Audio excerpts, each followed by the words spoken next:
Hi guys! Dito nga pala kami sa St. Luke's BGC kasi check up ngayon ni patient. Nakapag-video-video pa nga dito in person dahil nga maaga kami. Kami ang first. Ayan, CR muna kami habang nantingan namin yung doktor. Dumating kami dito ng 7 AM and dadating daw si Doc ng 8:45. Sabi ni employer, magaling na doktor daw yung proven niya, pati yung kasabay namin. So while waiting that time, bumaba nga muna kami para kumain. And na-amaze talaga ako dito sa lugar na to guys kasi naman naka-duty nga ako dito dati pero hindi ako nakarating dito. Sobrang daming ang sarap mabili dito guys.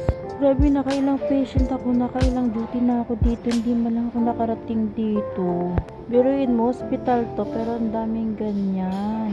Pasyente ka, naku, parang feeling hindi ka pasyente, para ka nasa bakasyon talaga. And kahit pa nga guys, yung sa room ng mga patient, talaga mapifeel mo talaga nasa bakasyon ka kasi ang gaganda ng view.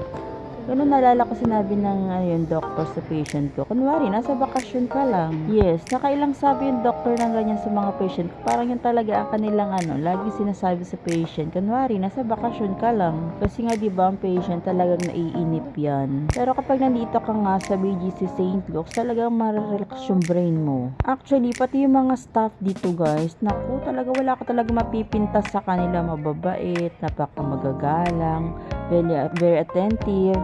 For me, yun ang na-experience ko dito sa lahat ng mga duty ko dito. Tapos, everywhere, ang linis talaga, guys. Kaya talagang nakaka-feeling good vibe lang. Ganun. And ayan, nag-ayos-ayos lang ng sarili dyan ng person. Dahil nga 1 hour pa nga kami mag-aantay, papunta doon nga kay doctor. And binigyan ko nga muna ng moment na sila lang dalawang magkasama ng patient ko at saka ng sister niya. Diyan nga pala kami kumain, guys. Ang sarap ng mga pagkain dyan.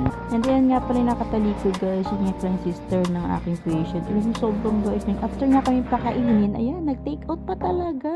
Tapos siya pa magtatanong anong gusto niyong kainin, ganun. Pero syempre, inisip ko lang kung ano lang yung alam kong kakainin ng patient ko. And then nga pala guys, yung mga pagkain nila dito, ang sasarap, diba? And tipo, ang dami mo talaga mabibili. And ayan, pauwi na nga kami. So, pinakita ko lang sa yung building ng BGC St. Luke's. Meron dito, nakapila sila. mga empleyado yan ng St. Oo, Luke's. ang dami.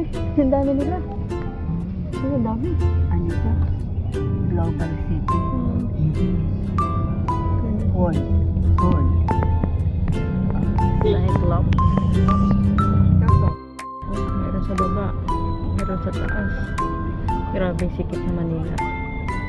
Sa taas mga building. And ayan, pabalik na nga kami ni patient sa aming unit. Ayan, thank you Mami Lisa. Ang dami-dami pang grocery. God bless po.